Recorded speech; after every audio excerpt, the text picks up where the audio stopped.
My name's Rosa and this is James and we're at Noth farm in rural Aberdeenshire. Noth farm is an 8-acre permaculture designed small farm. We run a small ecologically designed market garden producing vegetables for a weekly veg box scheme. We are registered as a CSA, Community Supported Agriculture Scheme. We've been focusing a lot on agroforestry systems for wood fuel and the biodiversity that trees bring to a site. Most recently we've set up a new enterprise called Tap Retreat, which is an off-grid shepherd's hut where we're hoping to welcome people to come and stay on the farm, create their own retreat and get to see what it's like living and working on a small permaculture farm. So in the market garden we have a few rows of trees which we refer to as the forest garden tree rows or linear forest gardens, and it was important for me with regards to design in the early days of the market garden to make sure that we had that injection of perennials throughout the annual system. For dividing up the plots, we knew obviously it would act as wildlife corridors throughout the garden, real areas for the biodiversity and animal populations. We wanted to have fruit available for our CSA veg boxes.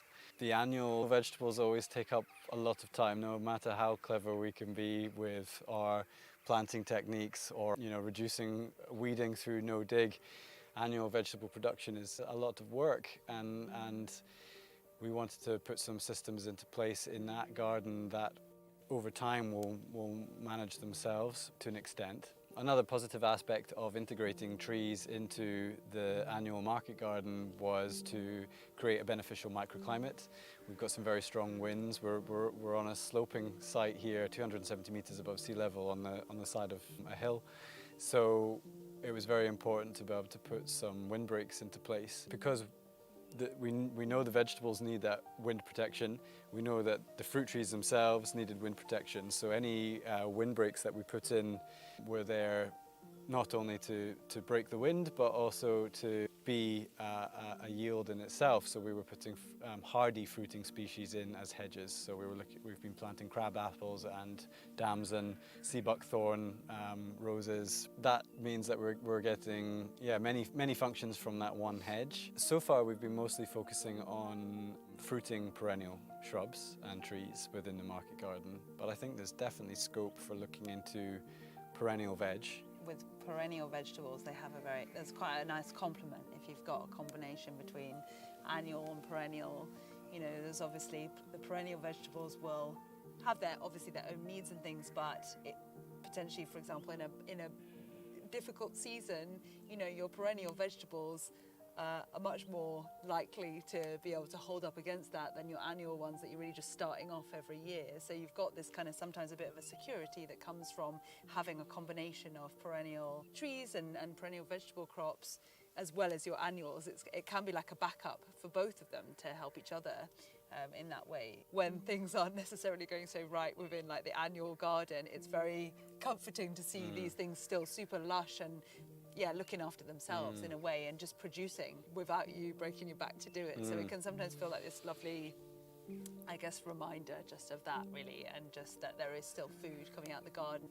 And we've certainly had that this year. This exactly. has been a very difficult year for many growers, gardeners, farmers around the country. 2021 has been a challenging year, and even for the fruit trees, looking at them, there's not as many apples or plums on the trees, but they are still growing strong. I would really like to think about even now we've got these quite well established tree rows, although we've got new ones that we're wanting to establish as well, really bordering all of the plots in the market garden. We also do want to bring into some of the plots themselves some perennial vegetable beds as well, just again with the thinking of that complement between the needs of both types of growing. So we're excited about that next stage and seeing how that might integrate with a CSA box as well. I think from an ecological design point of view, the concept of succession and an evolving system is something that we're always trying to think about here when planning our design. In 2016, yes, we were building a market garden that was focusing heavily on annual production of vegetables. But we always had this idea in the back of our minds that that might not always be the case, that one day this field that we've made raised beds in and brought in compost, and is now a brilliant sun trap and, you know, protected by the wind and perfect for growing annuals. One day we might like to transition to a more perennial based system, and of course we are on the way to that. And you've got to have that idea in your head years back when you get a piece of land and look at nature as a model and see how a field will turn into a forest in our climate, certainly, given time and given the right climate. And that's how we've been designing this place, is that we're looking, currently we have a market garden, but by putting in those rows of perennials, we know that if we want to, we can fill in the vegetable plots with more perennials if we want to accelerate succession and speed up the process to a forest-based agriculture. It's a great feeling when we get people who come on a tour, especially if they've maybe got their own projects, whether that's a bit of a pipe dream, whether they've actually got themselves a bit of land. What's really great is giving them some examples and the inspiration to go back to their own project. Yeah, whether that's a back garden or a croft, a large farm, and take something away from what we've been doing here, our mistakes. Yeah, I was going to say, the learning from our mistakes, because we try loads of different things and some don't go so well, but that's really valuable to try and pass that on just as much as the stuff that does go well, you know.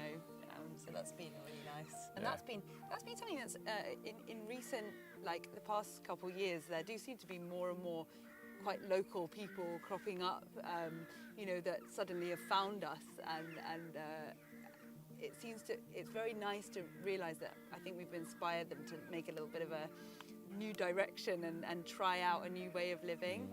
There was a couple that found us just earlier this year, and they ended up coming on a tour, and they really had just discovered us almost by accident, but that took them on a journey. They went from reasonably unassociated jobs, as it was, to actually deciding to start a market garden and trying to learn a bit more about living off the land. And it was just lovely to see the kind of joy in this like discovery of something, and just suddenly all these little fireworks going off in their head as they walked around and saw this way of living that with their young family and things that they really saw as a kind of potential way of life. We want to be part of the permaculture movement in the UK. It's something that we're very passionate about, and so it's nice to be part of the solution. Recently, as people just saying like, oh, I've just felt now I have that confidence to take that step because we've had a chat about something, or they've come here and seen that, you know, certain things that they might have not felt too confident to really like jump into seem a little bit more possible, which is just all you can ask for, to like try and just start like push people a little bit, and then yeah, they start that journey.